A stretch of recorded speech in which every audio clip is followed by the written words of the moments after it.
Welcome back to the Giants, guys. This week we get to recap a victory. That's a nice change of pace. We also preview the huge division game against Philadelphia coming up on Thursday night. Make sure you follow these guys on Twitter. Bam! That would be called the W. Yeah, W, right? We are the Giants, guys. You know us, right? The podcast you love to hate. And I'm back because I've got nowhere else better to be. I'm Craig Santucci, your host, the owner, the operator, NYGiantsRush.com. These are my peeps. You've gotten to know them. Michael Stewart. We got Jeff. We got Mikey Fresh and Spiro. These are my guys. And if my screen's not always running dark, I actually show up too on screen sometimes. And we got a lot to talk about, but we're not going to bore you too much because we can kind of go a little bit long. But we definitely, of course, need to remind you that the Giants won a game. Let's go. Exactly. So without further ado, the Giants get their first win on Sunday, first one of the 2020 season against the Washington football team, which is lame, even coming out of my mouth to say it. And they win 20-19. Trying to be as positive as I can. There's a lot of good things to talk about. There's some things, there's some things they need to work on. We all agree. But we're going to start off with where we usually start off with is the 800-pound gorilla in the room is, guys, did Jones bounce back? How did he look? Because let's just real quick, and I'm looking over it. See, look, show notes. I don't have the notes. I have them on a second screen now. I like the paper in my hand. So he goes 12 for 19 with 112 yards. That's pretty lame. One touchdown and one interception. The key to this is that he also ran for 74 yards. Thank you. Yeah, on 7 carries, which leads me to believe that he's doing everything he can to carry the team. You've been bitching and moaning that he doesn't carry the team. Well, the guy's basically getting hit like a pinball, left and right, doing everything he can. So my question to you, gentlemen, is, give me something that you loved about his performance. Give me something that maybe you're scratching your head a little bit, like, why does he do that? Or I'd like to see him do that better. Fresh, I'm going to start with you. What's your take on, Jones? Yes, big win, feels good, being positive. But what did you think overall? Give me something good. Give me something bad. I'm going to start with the bad, if that's cool. So yeah, here's the thing with him. And there's not enough down the field shots for this guy. And I think it's a symptom of, we've talked about the receivers don't get open. We've talked about the pass protection. We've talked about the play calling. And he's in a situation where he's trying to not make a mistake because the turnovers are always highlighted. And by doing so, he's actually hurting himself and hurting the offense. I don't care if guys aren't open necessarily. You have to keep the defense honest by chucking a few down the field, even if there's nothing there. And this way they can't sit on the underneath stuff. So that drives me a little crazy, and I'm hoping that changes. And in terms of the positive, I mean, this guy is a gamer. He will not slide. He'll lower his shoulder. He'll fight for the yards. And he's way more athletic than he gets credit for, but people are about to start to recognize because he uses his legs brilliantly. And that's what I loved about his performance. Awesome. I love that. Michael Stewart, what's your thoughts? Well, positives at Jones. I've been saying this for quite a few weeks now. He's got toughness. He's a tough kid, and he has taken his team on his shoulders well before this game. Ever since Barkley went down, he's trying to do everything. I like those, a lot of his throws he made, a lot of tight throws in very small little windows. What I don't like, and I think it's a little bit of him trying too much. He holds on to the ball a little too long, and I forgot who that is on Twitter that shows those highlights, but he holds on, double pumps, and he, with a little more confidence, a little more knowing he's got a good protection, he would probably get that ball out quicker. That's it for him. Yeah, I'm kind of right along those lines. Spiro, what do you got for me? Yeah, man, he was so close to having such an awesome game. That one interception, not really an interception, but he put it up into harm's way, and that's just if he could have just done without that, I would have said, this is the kind of game we want out of him. We all know he's got no weapons to go with. So, the fact that he threw 19 times and didn't have a ton of stats, I was fine with that. But then, you can't make that backbreaking mistake. And luckily, didn't come back to haunt us. But any other team other than Washington, that might have cost us the game right there again. So, that's the bad. That wasn't? Yeah, the interception that wasn't. The good, he seems to be getting more confident in the offense, and he's learning how to work with his wide receivers a little better.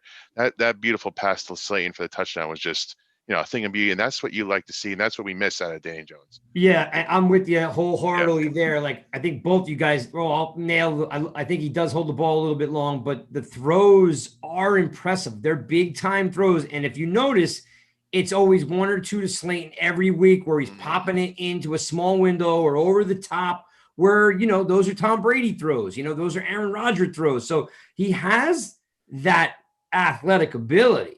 It's just sometimes it's the cerebralness or, he needs to put it all together. Jeff, go ahead. Give me something. I'll start with the good. He looked fast on that 49-yard rush, man. Like somebody called him Vanilla Vic on Twitter, and I can't stop thinking about it. Fooled the camera guy. The camera guy literally was like going somewhere else with the ball. I'm glad that they're starting to do some RPOs and get him going there. He's got all the physical gifts. He's a big, strong dude. He's tough, like Michael Stewart said.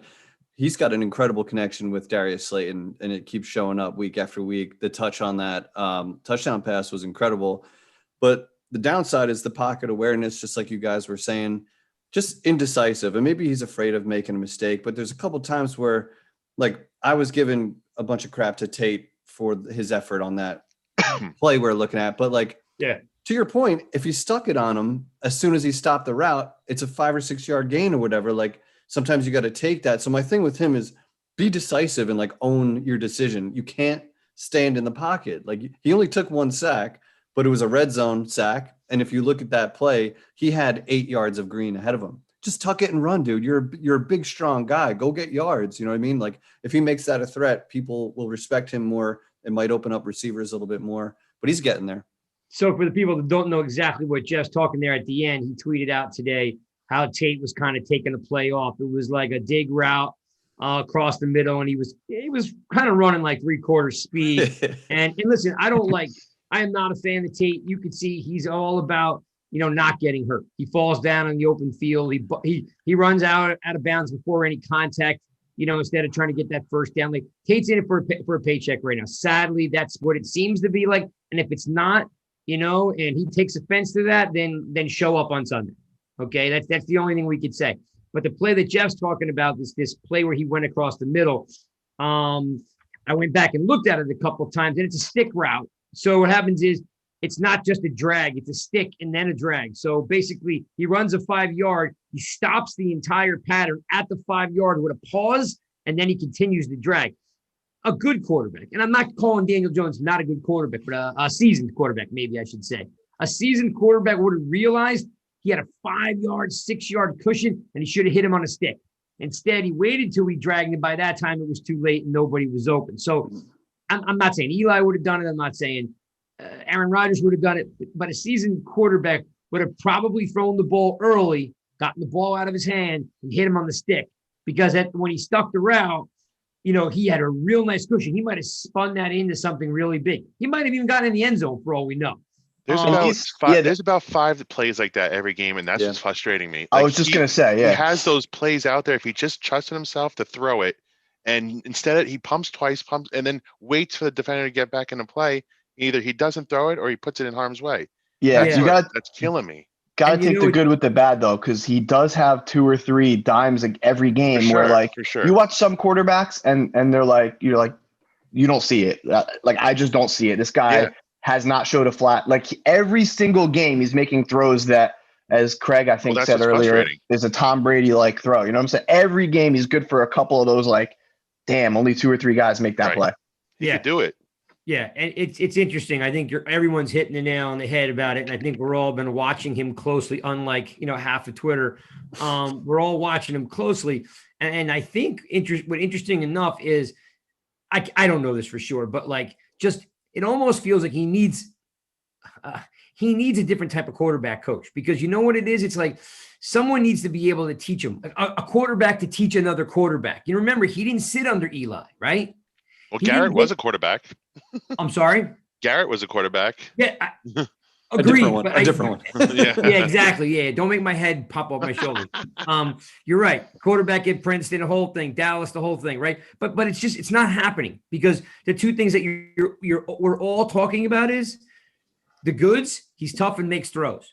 The bads are he holds the ball too long and he's not looking off receivers. He needs to have a mental, a clock in his head. Not open, progression. Not open, progression. And that's the thing that I think that's bothering the football fan. The guy who knows the game is trying to be patient, because they're going to say that's going to come. The people who don't realize that, they're just he's terrible. He doesn't do this. It's something that can be learned. It's something that can be taught, and it's something that comes with experience. So I think all your points are great. Because I'm right with you. But my thing is that I don't like that he holds the ball too long. There's people scrambling around his feet. And by the way, that's how QBs get hurt. You know what I mean? They got, because he doesn't step up in the pocket. That's my B, or whatever you want to call it, my second point. Like, I think not only does he hold the ball too long, he never, and I almost mean never, steps up in the pocket. He's getting a bad habit of throwing off his back foot. And I keep saying to myself, why isn't Garrett stepping in here? You know what I mean? Like, I think he's a little shell shocked, though. You think it's a little bit of the offensive line and not trusting them to? Yeah, 100%. That's got to Pocket for him? They got to fix that quick, or else he's gonna. This can't continue, because he's gonna develop these bad habits. Yeah, 100%. And you know what, Spiro? I would guarantee, as a rookie quarterback last year with a shaky line, and then this year a shaky line, I would guarantee that that's exactly what Well, and it at is. Duke, Well- shaky line. Yeah. Yeah, He the never only had a thing good about that line. is- but the only thing is, he was big as some of the linebackers he played. So I think it was, maybe not as much as this, these 1,800 guys in this league are big, fast, and strong. But to your point, yeah, he can have a little, he backpedals way too much. I guess the point is. All right, let's keep moving, man. Because the Giants guys are back. Woo, got a W. We're all like dancing the night away, man. All sorts of things happening. Of course right? we get a short week on the W, right? We Yeah, I can't couldn't even enjoy it. I like it. I like it. Wait, Fresh, you like it? I love it. Let's get back out there. He's riding the momentum. Keep the momentum rolling. The Well, momentum. who's got the edge going into Thursday night? Team who just got their first win, or the team that just lost a heartbreaker? You know what I mean? Like, we should have Maybe the some. team hasn't lost to that team in the last 4 or 5 years, too. All right. Well, don't jump ahead, Michael Stewart. Come on, Mike. Don't you? Damn you, Michael Stewart. He Yeah. just shanked a tee shot into the woods. Yeah, exactly. And the club in the club right in the pond. All right, don't jump ahead. See, look, this is what these guys do to me. They're jumping ahead. You know what? It's like the pupils are smarter than the teacher.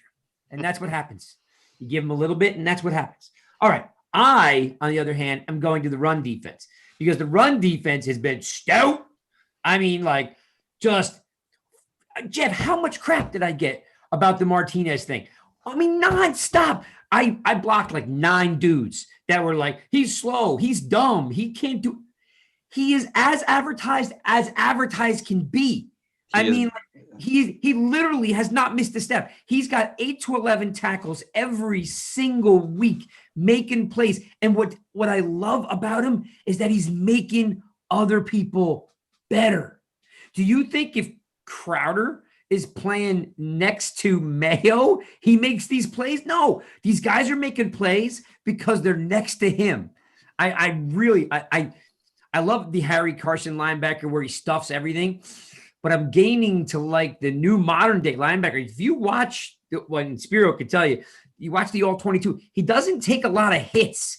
He slides in between the oncoming blockers really well. So he doesn't get dinged up as much as a downhill guy like Van Der Esch from Dallas. Those guys just come down and blast guys, and they get hurt. He's hurt all the time. Yeah. Yeah.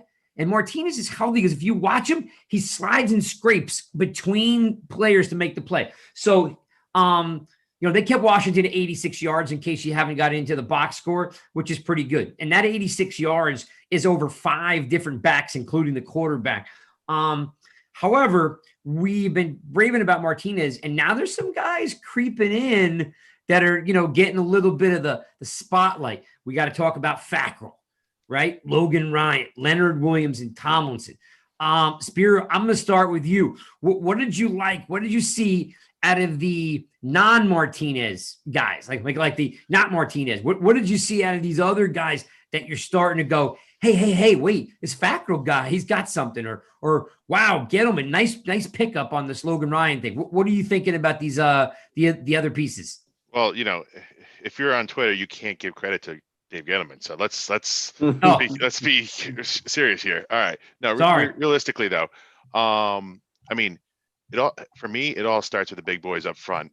Dexter Lawrence, Leonard Williams, and Dalvin Tomlinson's having a stud year. Even the backups, BJ Hill's having a solid year, and the guy Austin Johnson they got. So in order for Martinez to make all those plays, he needs those big boys up front to keep the blockers off of him, and they've been doing that job. They've been doing it really well. Fackrell, for me, more from a pass defense, he's been solid, but he's been setting the edge pretty well himself. I really love everybody's chipping in. Everybody like Peppers plays the run. Everybody's getting their nose dirty, and nobody's shying away from contact. Bradbury, our Studley cornerback over there, even he's getting in the mix. So, but for me, it's the big guys up front. They keep everybody clean. They're getting double team, and they just eat up blockers. Jeff. I got to touch on Martinez real quick. First of all, nobody supported him more than Craig in the offseason, and I think he's even better than you probably thought he was going to be. I mean, hands down. That's you, Craig. He had another 14 tackles on Sunday, led the team. He's tied for second in the NFL with 43 tackles. The guy is exactly what we hoped he would be and more. But Fackrell stepping up, making plays, forcing turnovers in the last 2 weeks. Sacks. Yeah, he's making himself known. Scoring touchdowns. I've been impressed with Leonard Williams, who got a lot of crap last year for not being a stat guy, right? Not getting the sacks. And he's trying to say, I make pressure as an inside guy. It's not my job necessarily to get those sacks, but he got snaps outside though. I love that. I was going to say, Jeff, did you see we'll get to how that fast he was coming from the outside? Honestly, if he never plays defensive tackle again, I wouldn't care. He was like shot out of a cannon, dude. I mean, that's a 280-pound dude, 6 foot. What is he, Spiro? 6'5", 6'6"? Yeah. I mean, I was like, who was that? I mean, he literally could play outside. Yeah, we got Dexter, we got Tomlinson on the inside. Give him some reps outside, but he's really impressed me this year. I know he's playing for a contract, but he's making a case to want to keep him. I know he's expensive, but we can't pay everybody, but he's making a case, man. He looks good. Michael Stewart, what do you think? Well, we all knew that this team is going to be successful defensively. It'll be by committee. And a lot of these guys are getting better as the weeks move forward because they're getting more play. They're playing more game conditions. So I'm very happy with Fackrell because I was worried about him a little bit, to be honest with you. But I'm very happy with the defensive line, and I was a big Martinez fan to begin with. So that doesn't surprise me. He's doing well. I think to your point, like in the beginning, I didn't know what Fackrell was, Michael. I didn't know what he was, but like he just seems to be like slowly kind of catching on. Like and every week, right? Like yeah. He seems to be making a play like every week, and you're like, okay, when's the last time? It's probably Michael Boley. When's the last time we had an outside linebacker pick a ball off and go back for a touchdown? Well, there's something to be said about Graham having his best season under Graham when he was in Green Bay. And Graham knows obviously what he does well, it looks like. So, and in fact, and we can touch on it as we go through, but if I'm not mistaken, he took all the Zoe Carter snaps. So he increased his snap count, and I'm not angry for it. You know what I mean? Like he actually seems that he's starting to groove, and kind of like, again, it's Graham probably brought him, but if you want to, we're not allowed to give Gettleman any credit, but he's last year's Marcus Golden. Like all of a sudden, this guy is a baller, like in a different type of way. He could be a regular starter. Now we're rotating guys. Yeah. But he could be a starter. Fresh. Don't you agree? Totally agree. A couple things I want to touch on that were said. The impact on this defense from Bradbury and Martinez cannot be said enough. This team coming into the year, we were talking about how their defense was going to struggle to be top 15, top 20, we talked about. and their defense is keeping them in games. And those two guys made a big impact right away. Consistent, top guys at their position. Martinez, the things you were saying before, Craig, how he eludes blockers, like that doesn't show up on stats. That doesn't show up on a 40 time or a combine. It's just like the guy can play ball. So those two guys get an immense amount of credit. On Fackrell, I like him. I like some of these other pieces. I thought Crowder, the dude just makes plays. It sucks that he's out for a couple of weeks now with a hamstring. Totally agree with you on the Leonard Williams. Keep him on the outside. Spiro, I have to disagree with you here. Like, it was all nice, and now it's going to get feisty. Whoa. Yeah, you're just going right. Spiro's such a nice guy. You're going right at him. All right, bring it on. Bring it. So we defend Gettleman for the most part, and like one of the things you said is like all those D tackles he loaded up on. Wouldn't you right now trade one of them for a second corner or for like an edge pass rusher? Like he loaded up on a position, and initially like I was like, oh, okay, like he's drafting talent or whatever. But like he's got 3 or 4 guys that play the same spot. Like there's not that many snaps that can go around. How much better would we be if one of those spots was allocated to a rusher or a second corner? Well, so we did have a second corner. We had 2 second corners, and they both quit or shot somebody. I guess, but Who are you talking about? Like, what example? Like, who do you mean? Like, who should we have gotten? getting trading for Leonard Williams while you have Tomlinson, and then drafting Dexlaw. Like, yes, they're all great players, but like at the same, instead of drafting Dexter, go get a corner. Yeah, and I don't dislike those players at all. They did. Oh yeah, his name was Baker. Yeah, so that's my thing. Initially, like I'm a little turning on him now because again, what is it amounted to in terms of the rest of the roster? But all those guys you said, man. Also, Sheard, we just signed from the Jaguars practice squad. He averages 8 sacks every 16 games played in his career. Granted, the majority of them were from the first half of his career. I get that. But, like, I think he can get a couple snaps. But all those guys that you mentioned, love all those guys. Fackrell, Golden. He's an inside backer, right? No, outside. He's end. He's an end. edge. Outside. Okay. Yeah. And I didn't even put that in the show notes, but we could probably get into this because this is the next segment here. Like, but yes, from a run defense standpoint, the big boys up front are doing great. The outside pieces are starting to click a little bit. Really impressed with Logan Ryan, really impressed with Fackrell. And when it all shakes out, the Giants can be 1-15 and they're still going to have a top 15 defense. I mean, there's a really good chance that happens the way they're playing right now. We got to get through injuries and all that good stuff, but they're just making plays. So, it's something that we haven't seen in a while because Ogletree wasn't making any plays, or some of the pieces that we've had. So, yes, pleasantly surprised about everything that's coming down the pipe for the Giants. And look, we cover the team the best we can, and each week it's something new. So next week it could be another player, right? It could be someone else, like you just said, Fresh. It could be what's his name that signed from the Jags. Like you never know who's going to be, but somehow they want to play for Graham. Let's talk pass defense next segment, because this is the one that's kind of, and this is the only thing that's bothering me. Like, I'm real happy with Jones, and I'm super happy with our pass defense, our rush defense. I'm not happy with the pass defense. I don't know if it's a personnel thing or it's a Graham thing. So I'm going to let you guys jump in. Here's the thing. The defense seems like it's really constructed well on first and second down. And then third down, they can't get off the field.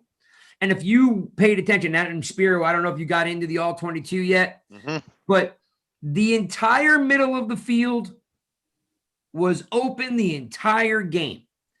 Every third down was a pass across the middle. Slant, dig, skinny post, didn't matter. It was the middle of the field. And it wasn't like there was any adjustments made. I don't know if that's somebody like Love who's really not gelling in the new system, or that's, too many guys in the box. I have no idea what it is.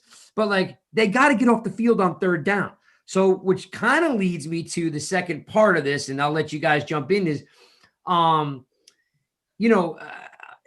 does that kind of reflect on the pass rush? Because if you look at snap counts, Marcus Golden is a lost player. Marcus Golden's not in the field. He's not getting snaps. He's still the fastest defensive end, or outside linebacker that we have, and we know he can produce. He's forgotten. This week, Dexter Lawrence got less snaps, 53% of his snaps. So his snap count went down. So are they related? Because we couldn't get up the field on third down, and the big guys up front, Spiro, you said, they're great, but Dexter Lawrence is on the field a whole lot less, and Marcus Golden's barely on the field at all. So are we not able to get off the field? The question is, can we not get off the field? Can the Giants not get off the field because the pass rush is still not, stout? It's still not there, and is it related to Golden? I'm going to start with you, Jeff. Give me something here, because I kept saying, third down, first down, first down, like over and over and over. You made a backup quarterback look pretty good. What was the stats? The guy went 31 for 42. He missed 11 passes, and the quarterback, he's a bum. Let me take that back. He's an average backup clipboard holding QB who's 80 times better than I'll ever be or ever was. But we shouldn't be afraid of him. And he literally, he almost threw for 300 yards and missed 11 passes. Like, what's that all about? It's a lot of what you said. Marcus Golden has been one of the biggest head scratchers from this season. Like, what happened to him? I don't know. That's been strange. But one thing I loved when we had Spags as our defensive coordinators, anytime we're third and distance, we were bringing heat to that quarterback. Like, there's no way that dude was going to be comfortable back there. And I don't know, like, maybe we don't have the talent to man up and stop these guys, but it's been weird. It's definitely been challenging to see them not be able to get off the field. Pass rush is definitely a huge part of it. But at the end of the day, the pass defense is what won that game for us, because on the 2-point conversion, there was nobody open. I watched that play 7-8 times. He had nowhere to go with the ball. We were everywhere. If you look at Peppers wasn't even guarding anybody. He's just watching the quarterback. And I watched him specifically because he was not letting that pass get by him, no matter who he was aiming at. So pass defense won it for us, even though they have to get off the field on third down and get Daniel Jones some more chances. So I'm with you. It's definitely a mystery to this point. Michael Stewart, is this a bend, don't break type of defense? Why would Dexter Lawrence? Why would he get less snaps? I don't know. Obviously, they weren't happy the way he was performing. I don't know. I didn't read anything about it, about why. Well, that's why we're breaking news here, Michael Stewart, because we're the Giants guys. But I will tell you that the Giants do not have that elite pass rusher, that Jeff was talking about when Spags was the defensive coordinator. And look who he had back in those days. That's why he could do that.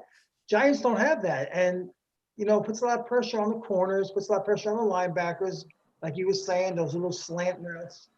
Yeah, it puts a lot of pressure. And I don't even know what the Giants in the league, what the average on third. And is it third and long? What are the average defensively when their team's in third down? I don't know.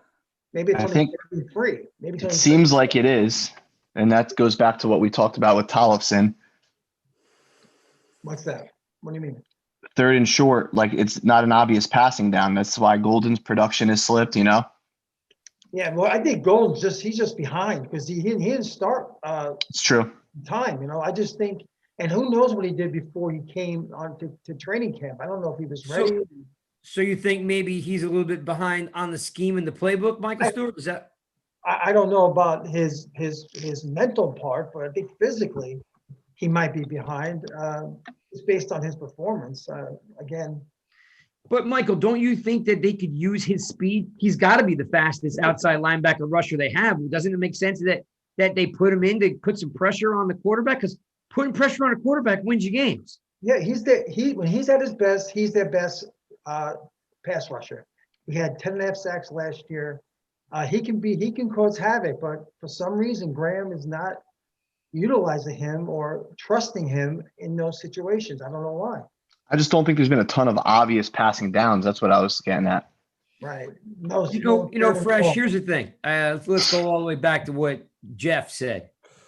When Spag was the defensive coordinator, it didn't freaking matter. Yeah, you're right. Like, here's Kiwanuka, here's Osi, here's Tuck, here's Tollefson, here's whoever. Here's Canty, right? Yeah, just throwing bodies at the quarterback. We let a backup quarterback throw for 300 yards and miss 11 passes, which, by the way, those 11 passes, only half of them were broken up by the Giants, and the other ones were just bad passes or drops. Mhm. Like, we made that kid look real good. And while he's probably a good quarterback, he's not a great NFL elite quarterback. We should have stuffed him and put him in the ground. No, But- we let him score that touchdown in the last minute, right? Like There you go. That was Ryan. Ryan screwed that up. that was an incredible throw, though. You got to give him Yeah, but credit, he- though. That was a good throw. And Yeah, Both but touchdown he passes bit were. on the out. It was an out and up. He bit on the out a little bit. He did. Mhm. Yeah, and Ryan, he'll even tell you he screwed up on that. Yeah, he did. Along He with did. the third down struggles, we got to stop giving up points in the last 2 minutes of the Oh, half and game. God. been Yeah. crushing. Yeah, Brutal. well, that's kind of what I was going back to. And Mikey, I'm going to throw it back to you. Look, we really like what Graham's doing.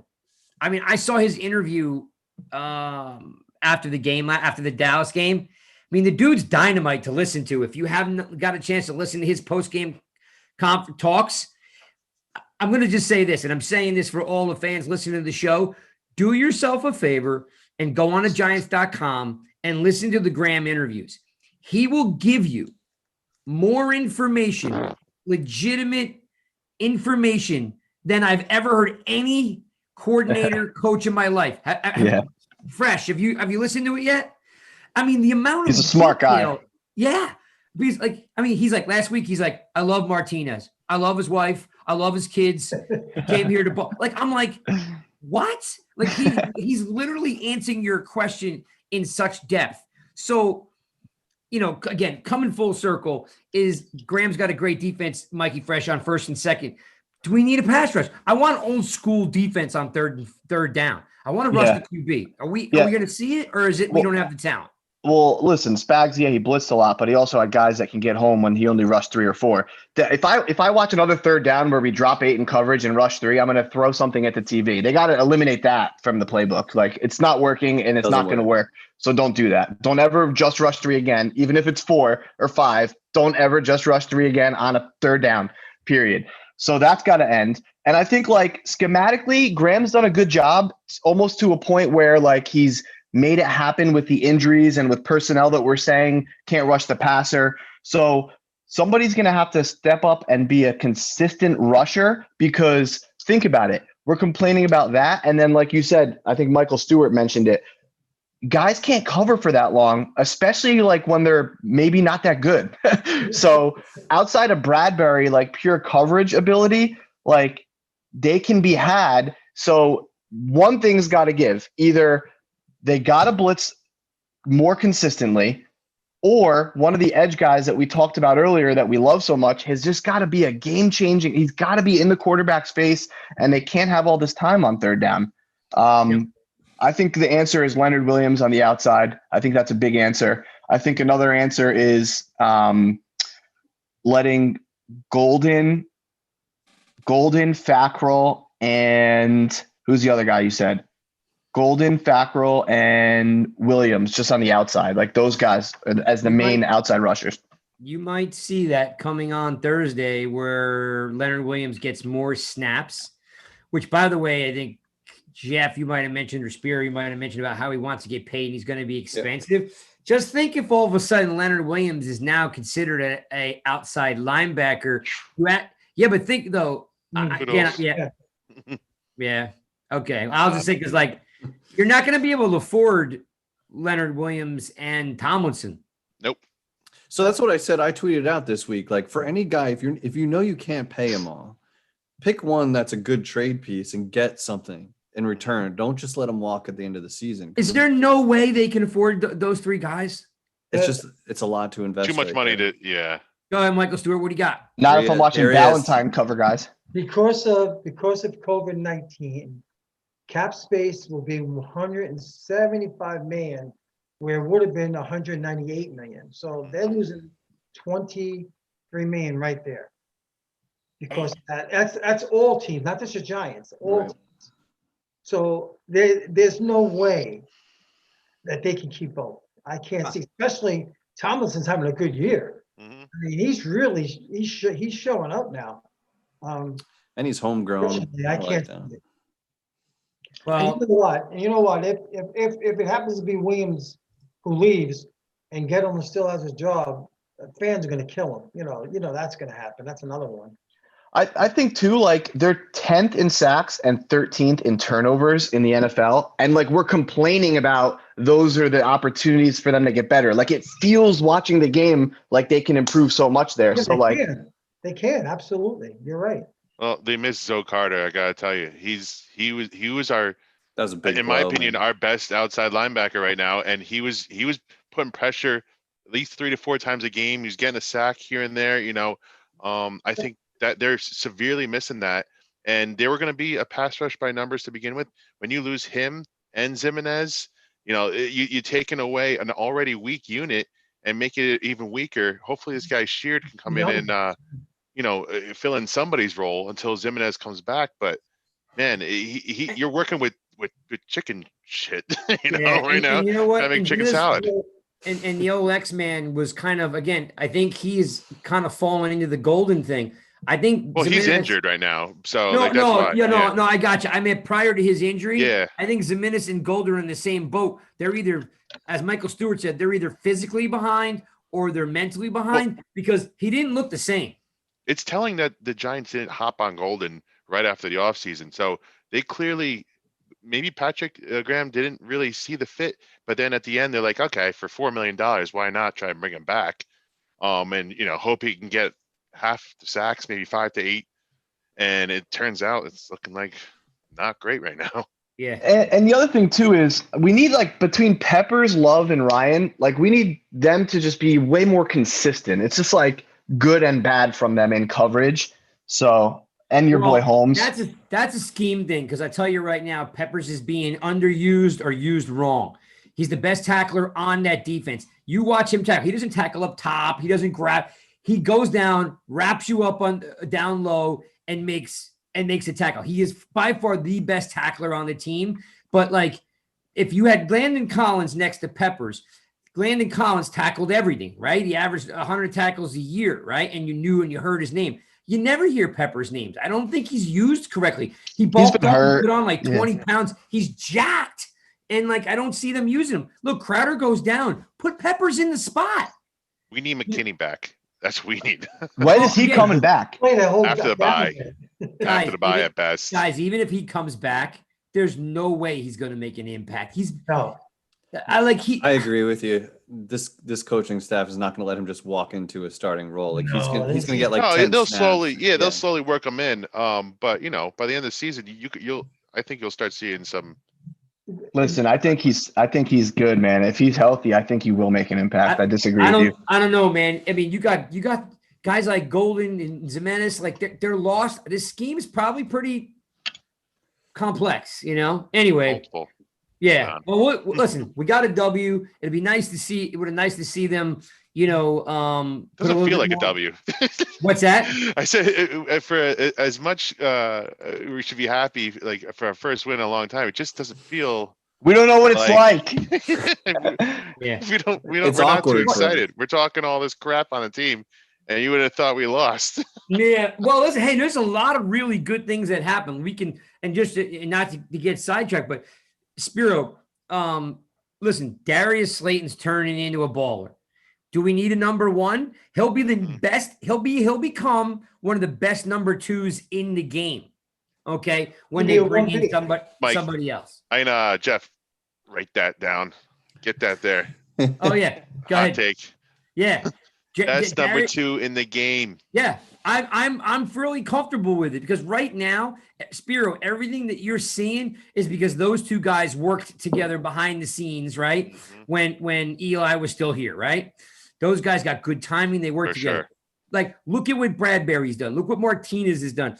I mean, the line, Gates is holding his own, right? I thought Zeitler's had 2 really good weeks back-to-back weeks. Like, there are some really good things happening without a doubt. It's just that this game, you knew the Giants were a better team when they took the field, and it was at 13-3, I think it was, Mhm. right? When it was 13-3, we knew we were a better team than them. We knew we probably should have won that game 21 Yeah. 10. But it didn't happen, so it doesn't feel as like, but we're all pumped. We're A all win's a pumped. win. Every Take the listen- win. Wins a Take win. it. We're taking the win, and we're gonna move right into Beggars the can't be Eagles. choosers. You don't get style points in this league. Nope. Just wins. Yeah, box score is a box score, right? All right, Giants, Eagles, Thursday night. I titled this section on the show notes because I can't flip it around and show it to you because my printer doesn't have any ink in it. But so check it out. As Michael Stewart jumped the shark a little early on us, the section on the notes is called 2016. For anybody out there that doesn't know what happened in 2016, I'll tell you this. It was the last time the Giants beat the Eagles. Yeah. You ready? I'll say it again. The last time the New York Giants beat the Philadelphia Eagles, the year was 2016. For all the people watching the show, what were you doing? That's 4 freaking years ago. I mean, you probably had another job. There was no COVID-19. You weren't wearing a mask. You were probably drinking beer and sucking face with girls, and you were running around, spending money like crazy. You were at the beach. You were surfing, hiking. You were doing everything you wanted to do in life. It was 4 years ago. 4. We were in the middle of a Trump thing, and it was Hillary thing, and everybody. We are again. Yeah. Yeah. Craig, Yeah. keep in mind, that's the last time the Giants won at MetLife Stadium. The last time they won in Philly was 2013. Oh, I was trying not to bring that point up, but yes, That's in true. Philadelphia, and as always, Michael Stuart was waiting to drop with- that dime on Yeah. us He was like, I was- all show long. yeah, when you're done with this rant, let me correct you. Yes. Yeah. So in Philly, it's 2013. In general, 2016. That's 7 games, right, guys? That's 1 game in 2016, and in the last 3 years, and that's pretty damn pitiful, right? We all can admit, and regardless of how much you love this team, that's pretty damn pitiful. In a all right? division that's always up for grabs, Mm. how have we been that bad? Isn't it the same don't- with Dallas too? It's Have we not beaten very Dallas? similar to So- Dallas. It started with, the slide started with the Deshaun Jackson Miracle at the Meadowlands Part 2, and it's gone downhill ever since, right?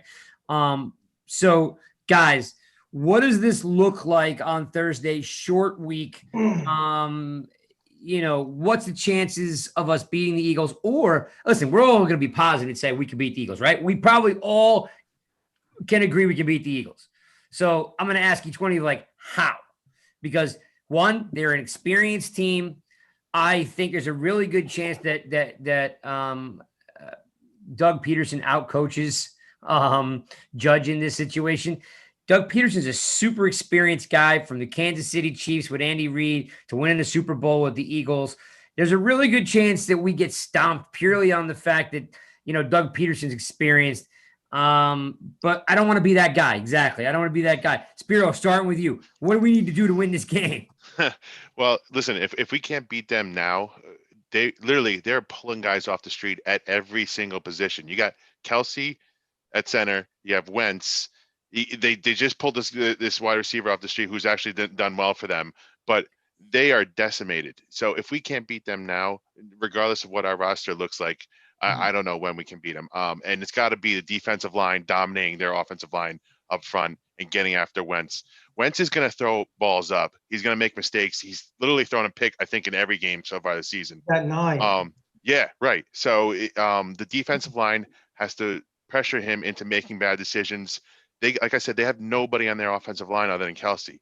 Dominate the line. Is Ertz still hurt? He's Ertz is out. done. He's not playing. Sanders, their star running back is out. Jackson will probably be out again. Jackson may or may not play, but again, if the defensive line gets after the quarterback, it makes them one-dimensional. Yeah. Yep. It's not going to matter. They're not going to get the ball down the field. So get after the quarterback, make Wentz make stupid mistakes, and don't turn the ball over. Mikey Fresh, do you think it's possible that Evan Ingram actually does something in this game? Because he's just listen, and I'll say this before it's not going to rant, but how did Garrett come out? I know you're laughing. You guys don't think that's funny. I think it's funny too. We all know that first half against Dallas, Garrett comes out with a flea flicker, reverse, tight end around. I mean, roll out. And you were like, yeah, His That's play what I've been calling waiting in the for. red And zone then is for the horrible. last- Yeah, and then they just crapped the bed. Like, ever stop since the then. reverses in the red zone, dude. Like, come on. You just drove it down the field. So my question to you, Fresh, is since they're decimated on the defensive side of the ball and can Ingram actually make a difference here? Is he going to help us win this game, or is this going to be pounded with Freeman? Yeah, listen, if I could predict another big game from Ingram, then shame on me. Like, whatever he does is gravy because I don't expect anything from him. He can come over on Saturday and help carry my golf clubs when I'm playing. Like, but anyway, we're 4-16 against this team for the last decade. They've owned us. The injury thing, I love how the Falcons and the Chargers and the Eagles for the last few years just get like a pass. Like, it's always like, oh, they're so talented, but they're injured. Like, nobody ever talks about our injuries. We've been the most injured franchise in the league for the last 5 years. I don't want to hear about the injuries. And the key is, you're right, our defensive line against their offensive line. And then also our running game. Our run blocking has gotten better every game. Freeman looks better and better every game. It's the only thing we can do on offense right now. Their run defense was 3rd in the NFL last year and is 20th in the NFL this year.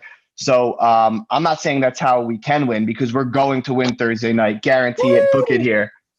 Bam! And that's what you call a fresh, hot take from Dr. Mikey Fresh. Look, he's Dr. dropping the mic. Fresh. He's leaving the room. Michael Stewart, how about this? If we're gonna win on Thursday, will it be with Peart or Peart at left tackle, or will it be at the beleaguered first-round draft pick of Thomas? Well, I don't think it even matters right now. I mean, That's a hot take too. no, I mean, not one guy's not going to make the difference in this game. I think it's going to be a team effort. And I think the Giants have to come out strong like they did the last 2 games in the first quarter. They took leads. They had leads, which they didn't do the prior weeks. Yeah. And they have to, I think Spiro said it, be more pass rush. If they're going to do it, this is the week because Philly has given up, I think, 25 sacks already. Is that it? 25? That's a lot. Yeah. And the last few weeks, the Giants have gotten better in 3rd down conversion and even in the red zone, believe it or not. They got a little bit better. They got to keep that up. And if they do those 3 things, I got them winning this week by a close game. And, keep it real. I'm 6-0 so far, my predictions. What? Stay hot. Not to Stay toot your hot. own horn or anything, but Yeah, like this. Keep it real. But I'm All right, Mike. I think because what Mikey said, it's a short week. The Giants want momentum. I think they're going to come in to Philly and they're going to win that game. It's going to be a tough game either way, but I think they're going to win it. Maybe Cano hits a winning field goal at the end. Ooh. That's it. Man, Like it. that was a lot to unpack right there. I'm man. Speechless. First we get the Speechless. golf club reference. The doesn't matter who plays that left tackle reference. Jeff, you got one in there too? Because I got just you. keep the hot take rolling. I got you. Let's not be too confident because No, you're right. we should have learned our lesson from the 49ers game. Don't Oh, get yeah. all like starry-eyed because you see injuries on the other team. Like Craig said, this is a Super Bowl winning coach. Carson Wentz was an MVP candidate before he got hurt a few years ago. Many moons ago. Many moons ago. So this is not going to be a cakewalk. Giants don't have cakewalks, let's be honest. Right. But it's going to come down to the 4th quarter. If we can attack Carson Wentz, make him uncomfortable, can we force another 2 turnovers? And can we score in the red zone? That's going to get us over the hump. Man, he's I sucking. kind of like Graham Gano with a game winner. I think Hell yeah. honestly, this is coming down to the wire. I really do, but I think we win this game. I think we come out hot with the momentum from our win. This team also just went we're 2-point conversion away from going to overtime with the Ravens. So I know that they got a couple injuries, but that's no joke that they just went toe to toe with the Ravens either. Guess So like, what, Jeff? But keep in mind, it could take a lot out of him too. I hope it did, Michael Stewart. I hope it did. Yeah. You hope it took like 43 out of 53 men out of him. That's what you're I hoping. hope they come in limping and exhausted, and I hope we punch them in the mouth for 60 minutes. The worst matchup about this game is that, as Michael Stewart just alluded to, like, we stand a better chance if you come out hot, right, and you get an early lead. That doesn't really phase the Eagles. They are a second half team. They can be down by 3 touchdowns, and Peterson, he has a certain moxie to him, and he's going to get Wentz throwing the rock around the building. He doesn't care. And listen, the difference between And we like blowing leads too, so. Yeah, what's that? And we like blowing leads too, so. We're not Well, comfortable with not a the good lead. setup. We give Again, it right back. I think it goes back to the scheme. We kind of let it out. We kind of play and have some fun. Or in the beginning of the game, we get up, we get complacent, we hang out, we play prevent defense, and we lose. The Eagles don't do that. The Eagles have always been a jugular team. They're a second half team. You really, if they lose, remember this moment right now that the Giants did not play ball in the third and fourth quarter. They have to play ball in the third and fourth quarter because the Eagles are always been, since Peterson's got there, they're a second half team. They don't care if they're down by 17 points. They're going to put it on you regardless of who shows up. Where we're like, well, I don't know if we got the talent. They're like this. Peterson's like, I'm going to throw it to the guy we just took out bagging groceries at Acme, and I'm going to throw it to that dude 17 times. He's the guy that runs the same play over and over and says, stop it. We're the team that runs the play. Good. What's that, Spiro? The big wide receiver, the guy Fulgham, he's a baller. He could play. Yeah. So Bradbury's he's not going to have a game off. He's a serious threat. That kid can play. All I want is that it goes back to, what Tollefson said last week. It's about blocking and tackling, right? Like, I just want to play a full game of ball. You know what I mean? A full game of ball. Like, I don't want to see prevent defenses and taking our foot off the gas. And what's the term?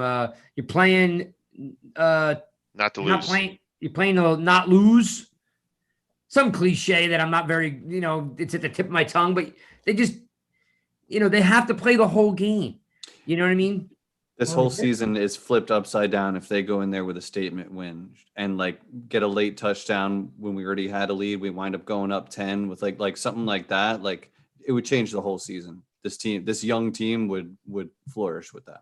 That's why I asked Mikey Fresh about Ingram. Like, wouldn't it be cool to see that kid have just a breakout game where Garrett's like, dude, I'm going to throw you to rock 8 times today?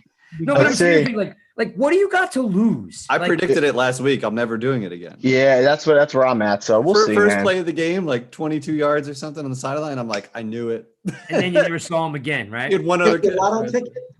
Watch the one matchup you got to watch here, and this will make sure, for me, it'll be a big indicator that this guy's for real. Gates versus Fletcher Cox. If he could stand his ground versus Cox, and he did it against Donald, that'd be 2 of the premier defensive tackles that he's went toe to toe with, Held his own with, yeah. Yeah, like that'll be a huge indicator for me that we might have something in this center going forward. Well, I think that Peart playing left tackle is the move. I hope he starts, and I'm actually, I was pleasantly surprised with what I saw out of him last week. Just he doesn't look shell shocked as much as Thomas does. So Bench Fleming. Easy peasy. Bench Fleming and let him play right tackle, or and have I'm in. Both the rookies start. I'm good with it. Let him play. Here's the pen. Here's the pen. Sign me up for it. I'm taking it right now. Mark it down. Done. All right, so listen, you're listening to the Giants, guys. We hope we've entertained you. We didn't really kind of get after it really tonight because we're trying to keep it a little bit shorter and sweeter. Check out nygiantsrush.com. These guys are all banging out stuff like Coach's Corner, Pilgrim's Point, Film Room, Java with Jones, and Tease. We have a new contributor to the website. You know her as Steffi Smalls, and she's going to come in rocking the new feature called You're Killing Me Smalls. Yes, I named it that because I love Sandlot, so don't give me any crap. But the fact that she is a med student and she's going to be able to break down some really cool stuff on the injury report, like who did we lose, Spiro, yesterday? Tay Crowder.